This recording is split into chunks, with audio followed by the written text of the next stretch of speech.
Dhurandhar movie చూసొచ్చా. మంచి theatre experience ఇచ్చింది cinema అయితే. అస్సలు మిస్ అవ్వద్దు. కుదిరితే గనక ఈ మూవీని థియేటర్‌లోనే చూడండి.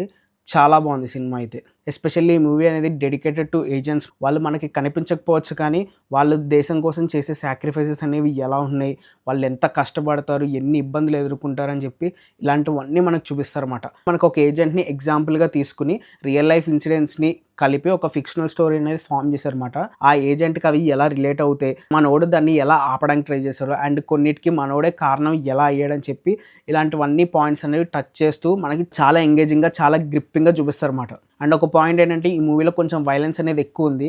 చిన్నపిల్లలని అయితే మ్యాక్సిమం థియేటర్‌కి తీసుకెళ్ళకండి. సో, వాళ్ళు తట్టుకోలేకపోవచ్చు. అండ్ ఈ మూవీలో నచ్చింది ఏంటంటే వీళ్ళ స్టోరీ అండ్ స్క్రీన్ ప్లే అయితే చాలా బాగా డిజైన్ చేసుకున్నారు. అండ్ ఇంకా పర్ఫార్మెన్స్ విషయానికి వస్తే అక్షయ్ ఖన్నా అండ్ రణ్వీర్ సింగ్ వీళ్ళిద్దరు అయితే సూపర్ చేశారన్నమాట. కాసేపు ఈ మూవీకి ఎవరు హీరో ఎవరి సైడ్ క్యారెక్టర్ అని చెప్పి కూడా మనకు అర్థం కాదు. చాలా బాగా చేశారన్నమాట.